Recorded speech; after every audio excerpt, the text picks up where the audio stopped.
हो गई।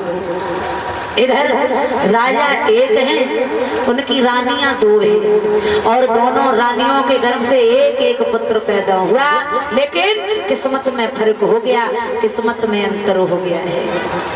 एक रानी जिसके बेटे को दासियां लगी हुई है, चार चार दासियां लगी हैं, और एक रानी जो मैया अपने लाला को पत्तन पे लिटाए बैठी है, कोई भी पास में नहीं है।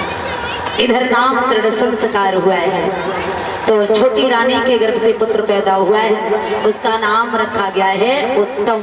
अब पंडित जी महाराज नामकरण संस्कार करके वहां से निकल रहे थे, तो मैया सुनीति ने आवाज लगाई, अरे ओ पंडित जी महाराज, अरे ओ पंडित जी महाराज। बोले क्या है, क्यों बुला रही हो? बोले पंडित जी महाराज। बोले हाँ। बोले मेरे लला को नामकरण संस्कार कर दे, मेरे लला को नाम रखे जाओ। तो पंडित जी महाराज बोले कछु दक्षिणा पक्षिणा है कि ना देवे के काज है? बोले पंडित जी महाराज देवे के काज कछु ना है, लेकिन हमारे लला को नाम रखे जाओ। कहा कि अगर देने के लिए कुछ नहीं है तो मेरी पत्रा में भी कोई नाम नहीं है।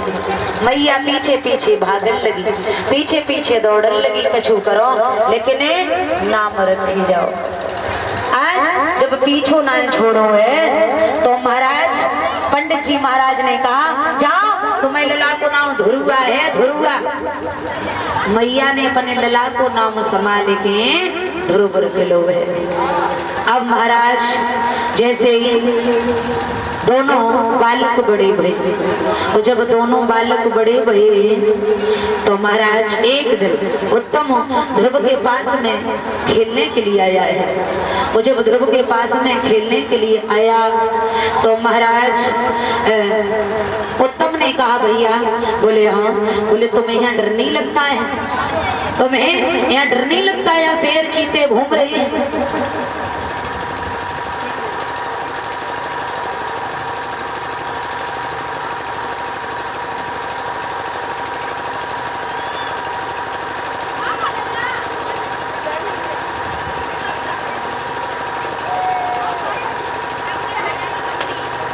महाराज इधर उत्तम ने कहा चलो पिता के यहाँ खेलने के लिए चलते हैं। तो ध्रुव की कलाई पकड़ी है और पिता के यहाँ पहुंची है। तो महाराज उत्तानपाद ने देखा कि उत्तम को तो हम रोज गोदी में बिठाते हैं, रोज खिलाते हैं, आज ध्रुव आया है तो ध्रुव को गोद में बिठाएंगे। तो ध्रुव को इशारा किया, अपनी गोदी में बिठा लिया है महाराज। इधर वहां पे एक चुगला बैठो रहे, चुगला। वो चुगला परीक्षित महाराज हर एक गाँव मिलता है, एक दो चुगला हर एक गांव में ले जाता है। अगर कोई अच्छो भलो काम है रो हुए तो इतनी चुगली करेंगे, जाकी बात से कहेंगे, बाकी जा से कहेंगे कि जो काम है काय के लाए रहो है, जे काम काय के लाए रहो, जो बिगड़ जाए तो आनंद और आए है। खूब आगे चल रही हो माने घी हो मत और आगे बढ़े है।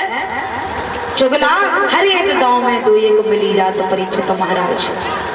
वहां की चुगला बैठा था, वो वहां से धीमे से निकल गो और छोटी रानी के पास में पहुंचा। का रानी गजब हो गया। बोले क्या हो गया?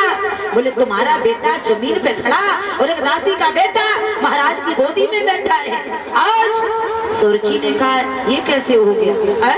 मैं छोड़ूंगी नहीं। आज सुरची दौड़ती हुई आई, ध्रुव की कलाई पकड़ी और जमीन पे पटक दिया, गाल में तमाचा दिया। कहा महाराज तुम्हें शर्म नहीं आई? मेरा बेटा जमीन पे खड़ा, वो दासी का बेटा तुम्हारी गोदी में बैठा है। भाग जा यहाँ से, चला जा।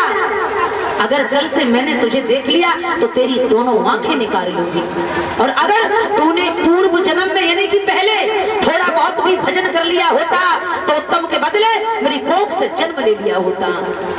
महाराज आज वो बालक रोने लगा है। और ये भी बात परीक्षित महाराज सच है कि जन्म भी नसीब से मिलते हैं, नसीब से घर मिलते हैं, नसीब से माँ बाप मिलते हैं।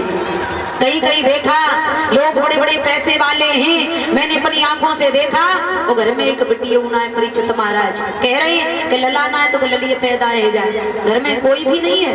और जहाँ दो वक्त की रोटी ना पुज रही, दो वक्त की रोटी ना पुज रही महाराज परीक्षिता, वहाँ भगवान की कृपा से लाइन लगी।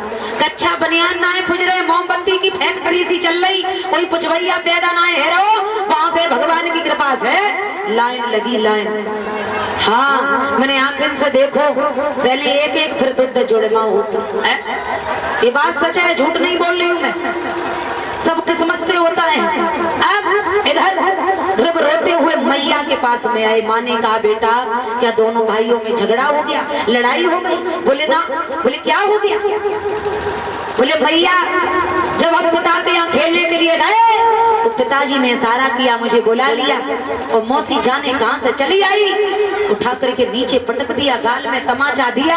मैया मुझे दुख इस बात का नहीं कि मौसी ने मारा, दुख तो इस बात का है कि मौसी मुझे मारती रही, पिता मुझसे मुख से भी नहीं बोली, रोका भी नहीं, टोका भी नहीं कि आप क्यों मार रही हो। मैया ने कहा बेटा अगर वो तेरे पिता होते तो जरूर रोकते, वो तेरे पिता नहीं। बोले किसके? बोले उत्तम के पिता हैं। बोले हमारे पिता कहाँ हैं? बोले तुम्हारे पिता जंगल में मिलते हैं भजन करने के बाद में। बोले अच्छा? बोले आज 5 वर्ष का बालक भजन करने के लिए चल पड़ा। माँ ने कहा बेटा कहाँ जा रहे हो? बोले हम भी अपने पिता के पास में खेलने के लिए जा रहे हैं। उत्तम भैया रोज खेलता है, मेरा भी दिल करता है कि हम भी अपने पिता की गोदी में खेलेंगे। आज ध्रुव चल देता है। माँ रोती रही लेकिन एक भी बात नहीं मानी। 5 वर्ष की अवस्था में आज मैया के पैर छुए, वहां से धीरे धीरे जंगल में पहुंचा। देवर्षि नारद ने कहा क्यों आए हो? तुम्हें कोई शेर चीता खा जाएगा? तुम्हारी माँ ने तुम्हें नहीं रोका, तुम्हारी माँ ने तुम्हें नहीं टोका? बोले बाबा जी जब हम भजन करने के लिए आए हैं और आप तो यहीं रहते हो, आप तो शेर चीते नहीं खाते हैं, और हम जब भजन करने के लिए आए हैं तो मुझे शेर चीते क्यों खाएंगे? भगवान अच्छा नहीं करेंगे। आज देवर्षि नारद समझ गए ये कोई ऐसा वैसा बालक नहीं है। कहा बेटा तूने गुरु किए? बोले गुरु क्या होता है? बोले गुरु के बिना तुम्हें पिता के दर्शन नहीं होंगे, भगवान के दर्शन नहीं होंगे। बोले अच्छा? बोले हाँ। बोले तो ऐसा करो यहाँ हम गुरु किसे बनाएंगे, कहाँ से ढूंढ के लाएंगे, आप ही गुरु बन जाओ। तो बोले ठीक है। अब देवर्षि नारद ने यमुना मैया के किनारे एक सुंदर कुटिया बनाई और उसी में बिठा दियो है और एक द्वादश मंत्र दियो है। परीक्षित महाराज कहा है उस मंत्र का तुम्हें जापन करना है। और क्या बोले हैं देवर्षि नारद कि आइए बैठिए राम गुण गाइए करिए सेवा, ओम नमो भगवते वासुदेवा, ओम नमो भगवते वासुदेवा।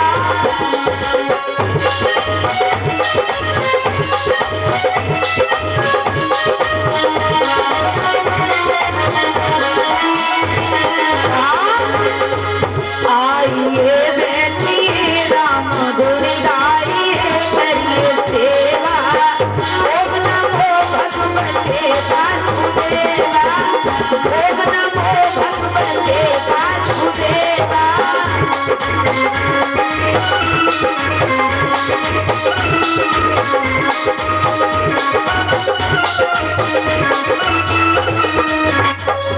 द्वादश मंत्र दिया, कहा कि आइए बैठिए राम गुण गाइए करिए सेवा, ओम नमो भगवते